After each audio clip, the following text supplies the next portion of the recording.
নাহমাদুহু ওয়া নুসাল্লি আলা রাসূলিহিল কারীম আম্মা বাদ। সম্মানিত হাজিরিন, আজকে আমার আলোচনার বিষয়বস্তু হলো মেসওয়াকের ব্যাপারে।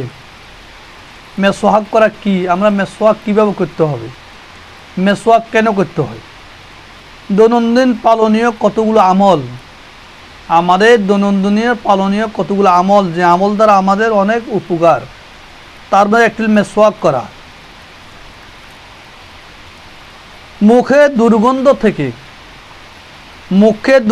থেকে মুক্ত করতে হলে আমাদেরকে নিয়মিত মেসওয়াক করতে হবে। মেসওয়াক করা সুন্নত।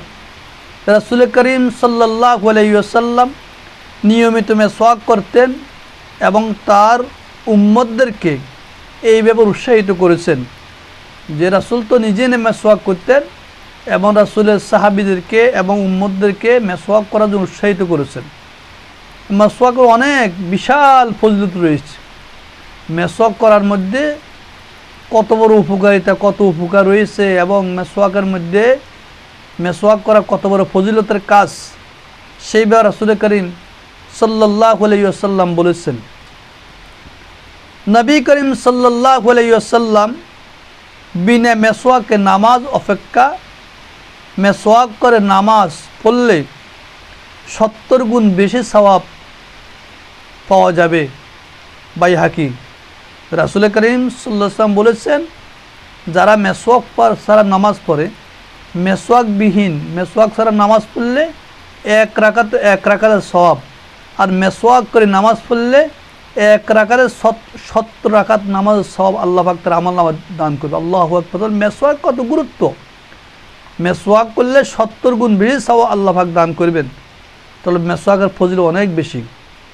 রাসূল করিম সাল্লাল্লাহু আলাইহি ওয়াসাল্লাম বলেন, তোমাদের উচিত মেসওয়াক করা, কেননা এর দ্বারা মুখ পবিত্র হয়, আল্লাহ ও সন্তুষ্টি বিধান করে, ফেরেশতাদের আনন্দ দান করে, সওয়াব বৃদ্ধি করে, এবং এটাই সুন্নাত।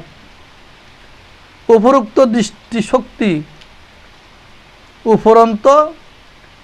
দৃষ্টিশক্তি বৃদ্ধি করে, পিত্ত সারায়, অর্থাৎ পিত্ত ঠান্ডা থাকে সব সময়, অর্থাৎ পিত্ত ঠান্ডা থাকলে কখনো আলসার, গ্যাস্ট্রিক এগুলো হবে না। মাড়ি শক্ত করে, দাঁতের মাড়ি শক্ত করে, কফ দূর করে, মুখে সুগন্ধ আনে, ফাঁকস্থলী সুস্থ রাখে। আল্লাহু আকবার। তাহলে মেসওয়াক দ্বারা কত বড় লাভ, অথচ আমরা মেসওয়াক করি না। মেসওয়াক রাসূল করিম সাল্লাল্লাহু আলাইহি ওয়াসাল্লামের সুন্নাহ, রাসূলুল্লাহর সুন্নত। আমরা আয়েশা সিদ্দিকা রাদিয়াল্লাহু তাআলা আনহা থেকে বর্ণিত আছে, নবী করিম সাল্লাল্লাহু আলাইহি ওয়াসাল্লাম বলেন, মেসওয়াক হচ্ছে মুখের পবিত্রতা অর্জনের মাধ্যম এবং প্রতিপালকের সন্তুষ্টি লাভের উপায়। নাসাই শরীফ। এই হাদিস নাসাইয়ের মধ্যে এসেছে। কি দিয়ে মেসওয়াক করব? আমরা যে মেসওয়াক করব, কি দিয়ে মেসওয়াক করব? আধুনিক যুগ, আমরা বেরার সারা মেসওয়াক করি না। মেসওয়াক কি দিয়ে করব? 3 রকম গাছের ডাল থেকে মেসওয়াক করা হয়। আরাক বা ফিলু অথবা কুল জাতীয় গাছ, জৈতুন গাছ, নিম জাতীয় গাছ, এই সমস্ত জাতীয় গাছ দিয়ে মেসওয়াক করা সুন্নাত, মেসওয়াক করা উত্তম।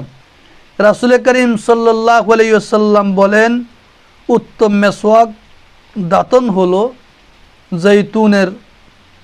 জৈতুনের, যা বরকতময় গাছের মধ্যে গণ্য। অর্থাৎ মেসওয়াকের মধ্যে সবচেয়ে দামি, সবচেয়ে উত্তম হলো যৌতুনের গাছ দিয়ে মেসওয়াক করা সবচেয়ে উত্তম, সবচেয়ে দামি। কারণ তাছাড়া এই মেসওয়াক আমার এবং আমার পূর্ব নবীদের সুন্নাত। শুধু এই মেসওয়াক আমি করি নাই, আমি করেছি, আমার পরে পূর্বে যত নবী ছিল প্রত্যেকটি নবীদের মেসওয়াক, প্রত্যেকটি নবীরা মেসওয়াক করতেন। তিবরানি শরীফ, তিবরানি রাওয়ায়াত। আসেন মেসওয়াক কীরূপ হবে? আমরা তো মেসওয়াক করি, মেসওয়াক কি লম্বা হবে, না এক বিঘত হবে, না এক হাত হবে, কতটুক লম্বা হবে সে কথা বলতেছেন। মেসওয়াক যেন অহেতুক বেশি মোটা না হয়, আবার একেবারে চিকনো না হয়। মেসওয়াক যেন একেবারে মোটা না হয়, একেবারে চিকনো না হয়, সাধারণভাবে আঙ্গুলের মতো মোটা, আঙ্গুল যেরকম মোটা ওরকম আঙ্গুলের মতো মোটা, এমন লম্বা এক বিঘত।